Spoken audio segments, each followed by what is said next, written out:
Assalamualaikum warahmatullahi wabarakatuh. Salam sejahtera untuk kita semua.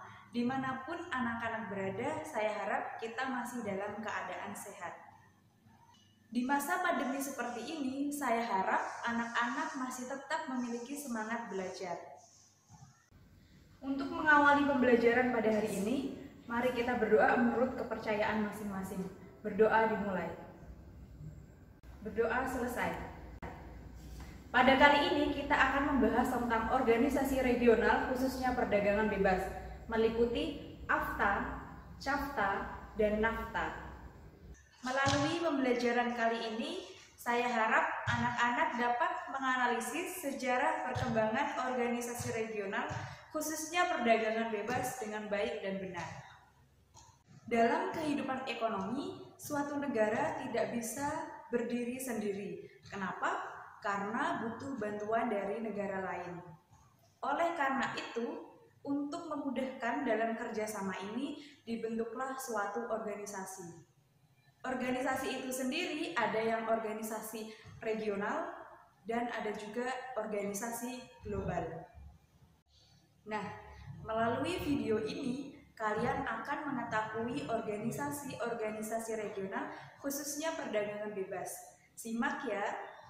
Organisasi regional merupakan organisasi yang luas wilayahnya hanya meliputi negara-negara tertentu saja. Organisasi regional memiliki ruang lingkup yang terbatas pada kegiatan regional dan keanggotaannya hanya meliputi negara-negara pada kawasan tertentu saja. Contoh dari organisasi regional adalah di kawasan Asia Tenggara terdapat organisasi regional berupa ASEAN. Sedangkan perdagangan bebas merupakan sebuah konsep ekonomi yang mengacu pada penjualan produk-produk antar negara tanpa adanya hambatan pajak maupun hambatan perdagangan lainnya.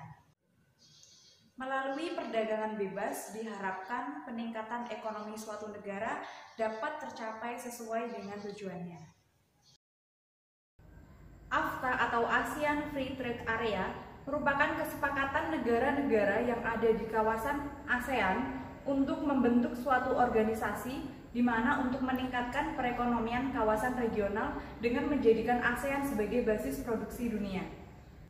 AFTA dibentuk saat konferensi tingkat tinggi ASEAN keempat di Singapura pada tahun 1992. Negara-negara anggota AFTA meliputi negara-negara sebagai berikut. Pada tahun 1995, Vietnam ikut bergabung dengan AFTA, kemudian disusul oleh Laos dan Myanmar pada tahun 1997. Yang terakhir adalah Kamboja pada tahun 1999. Pembentukan AFTA memiliki beberapa tujuan. Yang pertama adalah menjadikan ASEAN sebagai tempat produksi yang kompetitif. Yang kedua adalah menarik investor asing lebih banyak. Dan yang ketiga adalah meningkatkan perdagangan antar negara anggota ASEAN itu sendiri. AFTA dijalankan dengan konsep Common Effective Preferential Tariff, yaitu penghapusan biaya tarif sebesar 0–5%. Dengan cara tersebut, AFTA berharap agar ASEAN ini dapat menjadi basis produksi dunia dan mampu menciptakan pasar-pasar regional untuk negara yang ada di ASEAN. Keikutsertaan Indonesia dalam organisasi AFTA ini tentu memiliki beberapa pengaruh. Pertama adalah memberikan peluang untuk kegiatan ekspor. Yang kedua, menantang Indonesia untuk menciptakan komoditas-komoditas yang memiliki kualitas tinggi.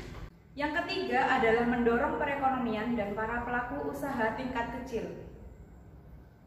NAFTA atau North American Free Trade Agreement merupakan kerjasama perdagangan bebas antara negara-negara yang ada di kawasan Amerika Utara, meliputi Amerika Serikat, Kanada, dan Meksiko.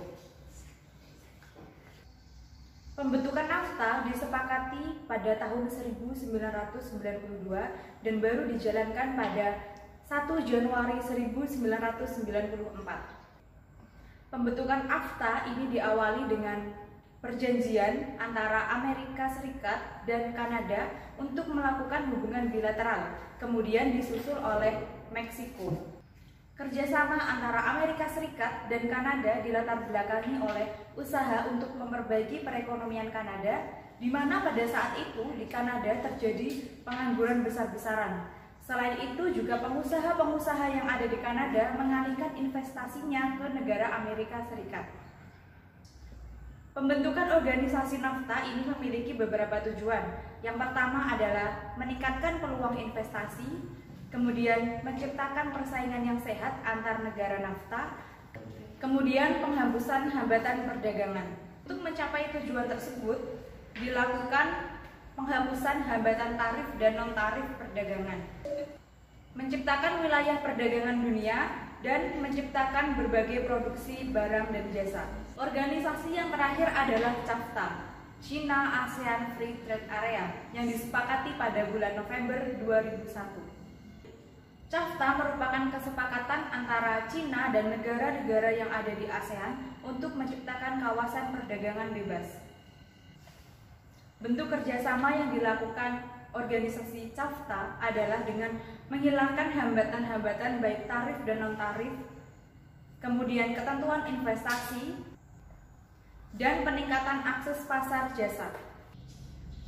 Kerjasama yang ada di dalam organisasi CAFTA meliputi bidang pertanian, pengembangan sumber daya manusia, investasi antar negara, dan pembangunan di area Sungai Mekong, Vietnam. Pembentukan organisasi CAFTA ini memiliki beberapa tujuan. Yang pertama adalah meningkatkan kerjasama ekonomi, perdagangan, dan investasi. Kemudian menciptakan liberalisasi secara progresif. Yang ketiga adalah menggali bidang-bidang kerjasama yang baru dan menciptakan kebijaksanaan yang lebih tepat. Keikutsertaan Indonesia dalam organisasi CAFTA tentu memiliki beberapa pengaruh.